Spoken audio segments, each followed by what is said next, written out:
Hey guys, Trader Garage here. This is where the Camaro is going to sit here over the winter. And it's where I'm going to do most of my work. I'm buying a 12-bolt Chevy rear end that's built up and shortened up a little, so I guess I can fit wider tires on it. I got 14.5-inch wide tires and slicks, and then I'm going to tub out the back. I'm going to build a full frame from the front to the back just so I have good support. And then fix some of this rust, because that's pretty fucking bad. And for the motor, I got lined up an Ls4 with Ls6 heads, and then I'm gonna have a big ass 75mm turbo here, so she should have 600-700 horsepower. Hopefully the tranny can hold up. Just a turbo 350 with a 3000 stall should be good enough. You'll do a lot of weight reduction on it to get rid of fucking a bunch of like these fenders, and then just put supports, because the fenders is part of the Camaro's frame for this front subframe. Get rid of a lot of that shit, and these seats are gonna be one racing seat in it. Get rid of all the center console, and it's basically everything I don't need, because there's more fucking rust. It's kind of a rusty turd at the moment, but should be plenty of room in it to I can't fucking pop the trunk. There should be plenty of room for the big slicks, so I'll get back to you in a little bit. Maybe I can get the motor today or something, so get a quick video on that. Hey guys, I'm back, and this is the second part of this video. I got my LS motor here. It's an LS1. It's the block is heavier than I thought, but it didn't come with cam and stuff. I mean, all the pistons look good. The only problem with this motor was, well, I got it so cheap, was the main bearing spun. And that's not the bearing, that's the cap.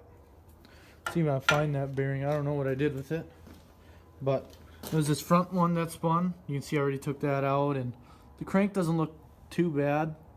You can barely see it. All the cam bearings are good. I was really hoping for the LS6 heads, because they flow way better. Like, I hear they're 65% better, but these are pretty good. All the valves look good. I'm gonna seal them up, or not seal them up, but I'm gonna check and see how they seal, and if how I guess just do a head job if they don't seal up. You know, spray carburetor cleaner in your intake ports and your exhaust ports. Well, I mean exhaust ports and intake ports. So you got some shitty looking valve covers. Those are actually not stock rockers. Those are racing rockers the guy used to race with. Doesn't use them anymore. Here's one of the spun bearings.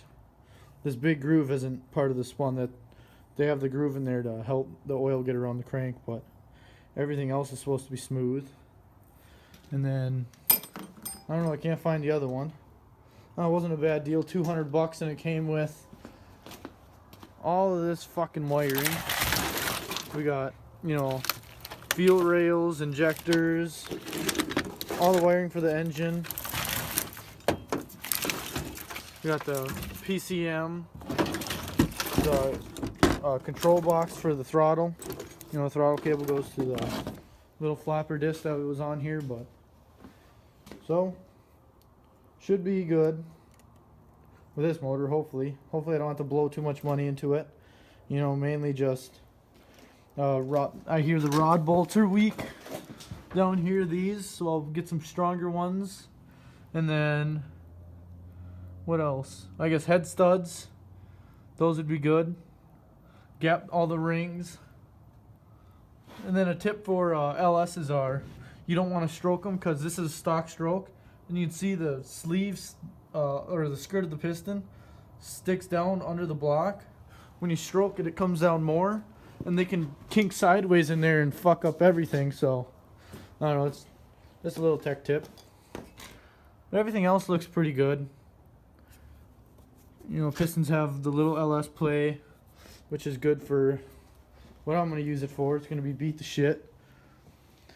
This, I got my 12-bolt Chevy rear end that's shortened and shit, and that's in my car right now. Just need to get some steel for it so I can make a frame, and then the 32-inch tall tires, 14.5 wide slicks. These are the old headers that I had. But all this, I think the whole fender from here all the way to here is I'm gonna cut all that out. Cut some of this off so the tires don't hit, because that would be a shitty day. Then all this frame and shit all getting redone.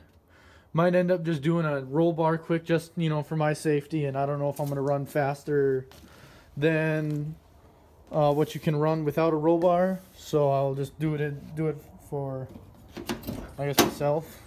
The doors are heavy as fuck, so I'm gonna take the door panels off, which doesn't lose much weight, but I'm gonna take a hole cutter and cut a bunch of holes in it, really lighten that up.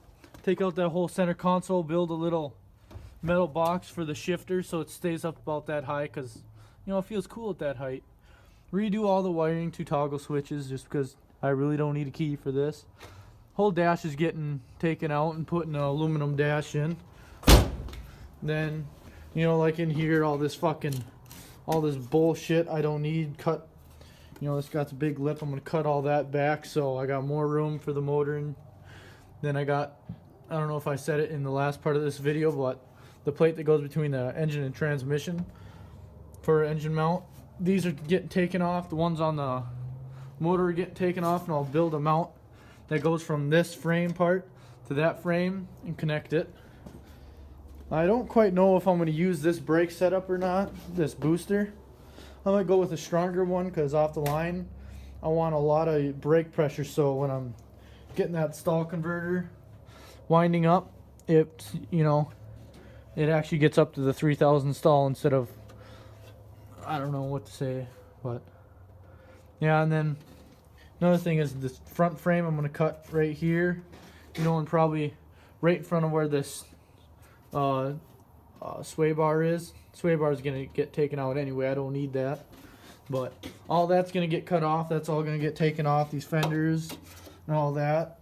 And then I'll just use some light tubing and build the front end up with tubing, so if, you know, I crash into a wall, it'll still be safe and it'll be legal, but at the same time it'll be lighter, you know, give me a better run. So yeah, that's my plans for this.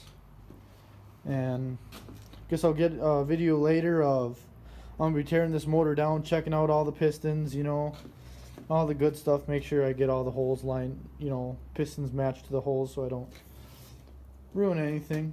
No scratches in the cylinders, that's always a plus. So this will be a good build. Should make about 650 horsepower and have fun while doing it. So if you're new to this channel, subscribe and like, because I like people. And, you know, see you next video.